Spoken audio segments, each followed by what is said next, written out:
Hello mga mami, another day, another mini vlog.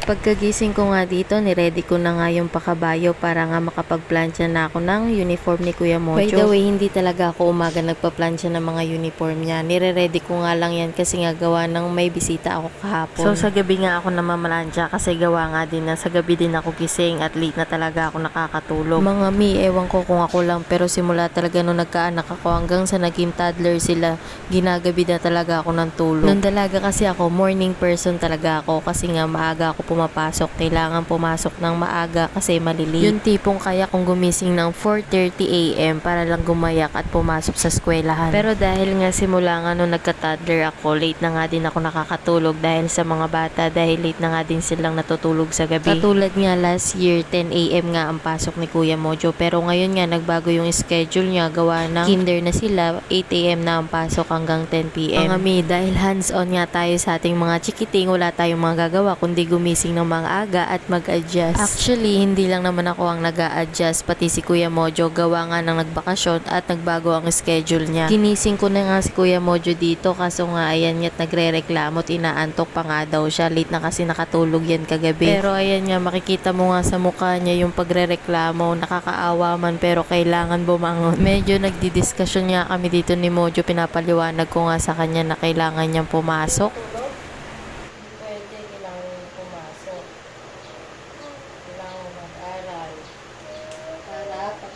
Laki mo, marami ka, alam, matalino ka, o ano,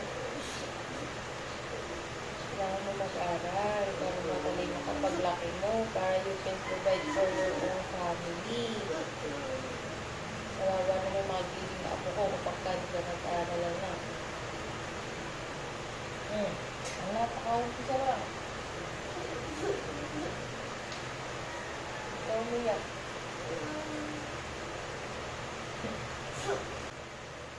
Late ka kasi natulog eh. Yan, sige. Malate ka ulit ng tulog. Hindi kayo nakikinig sa akin ha. Kaya ayaw nyo pumasok. Ngayon, hindi na pwede yung ganyan. No? Nursery ka, pwede pa siguro. Pero ngayon ganyan kinder ka na, hindi na pwede Pagkatapos nga mag-toothbrush si Kuya Mojo, sabi ko nga sa kanya, mag-prepare na siya at maligo na siya. Habang naliligo nga si Kuya Mojo, ito naman ako piniprepare ko nga yung mga babaunin niya para sa school. Pinagbabaon ko nga lang si Kuya Mojo ng mga biscuits. Kapag pumapasok siya, pinagdadalan ko lang siya ng Oreo, Tiger, ayan, Choco Mucho. Kung mapapansin nyo nga mga mi, ayan nga yung baon niya, medyo marami nga yan, gawa nga na hindi siya kumakain ng breakfast. Si Kuya Mojo naman, kaya naman hindi siya nagbe-breakfast sa umaga, nasanay nga siya simula nung baby kasi siya. Nagbe-breastfeed siya sa akin hanggang 2 years mahigit, kaya ganyan siya. Pero good thing naman kasi kapag umuwi siya at nakikita ko naman yung kanyang baonan, nauubos naman niya yung mga baon niya. By the way, ayan nga, piniprepare ko na nga si Kuya Mojo. Nakatapos na nga siya maligo, pinihisan ko na nga sa dyan at pinabanguhan at sinuklay. So si Kuya Mojo nga sa edad nga na yan na 5 years old, medyo marunong na nga siya maligo mag-isa. Pero syempre, may guidance ko pa rin yan. Baka kasi mamaya meron pang sabon-sabon.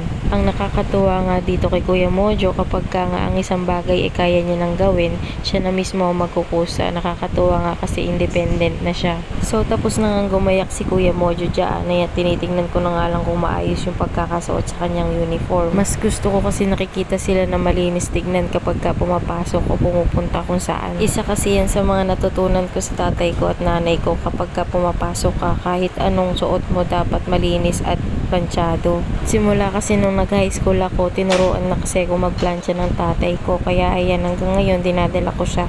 And ma-share ko lang din, naalala ko lang nung nagpa-plancha pa ako nung high school ako, nakagamit din ako ng planchang diuling. So ito na nga, nire-ready ko na nga din yung sasakyan namin ni Mojo. Ito yung e-bike namin. Simula nung lumipat kami dito sa bagong bahay namin, kumuha nga ako nito para may magamit kami tuwing hatid at susunduin ko siya.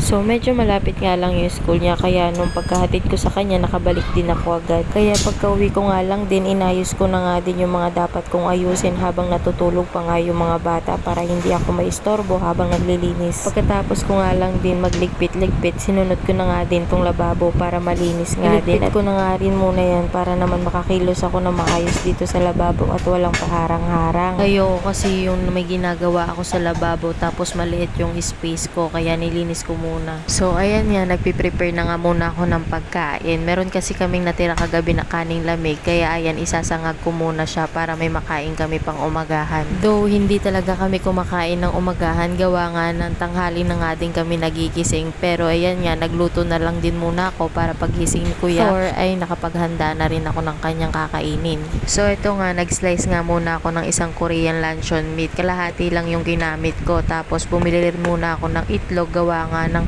naubusan kami ng stock. Pero habang nagpe-prepare nga ako ng makakain nga namin, ito nga si Emmy, nagising nga siya ng maaga at gustong manood ng phone. So mabalik tayo sa niluluto ko. Ito na nga, pinirito ko muna yung Korean luncheon meat. Pinirito ko lang din muna yung itlog.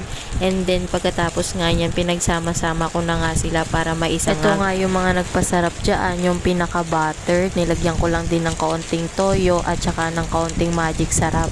So ito nga, natapos na nga ako magluto. Ito na nga yung pinaka-umagahan ko dyan. So ito nga yung isa sa mga natutunan ko bilang nanay. Kapag ka nga sa umaga ay nagugutom ka, kumain ka. Kahit na nga kasabay mo pa yung mga anak mong nagising, pero sila nga hindi pa rin naghahanap ng pagkain, unahan mo na. Kasi pwede nga mangyari dyan kapag ka nga nagugutom na sila at ikaw nagugutom ka din, pero sila syempre naglilikot. Hindi mo nga may iwasan na pwede kang mainis sa kanila o magalit. Kaya busugin mo na yung sarili mo habang hindi pa sila naghahanap ng pagkain. Kasi kung gutom nga sila, lalapit naman sa'yo yan at hihingi ng pagkain. Kaya habang hindi pa sila gutom, busugin mo na ang sarili mo para at the same time, maalagaan mo silang mabuti. O siya, yun lang. Salamat sa panonood.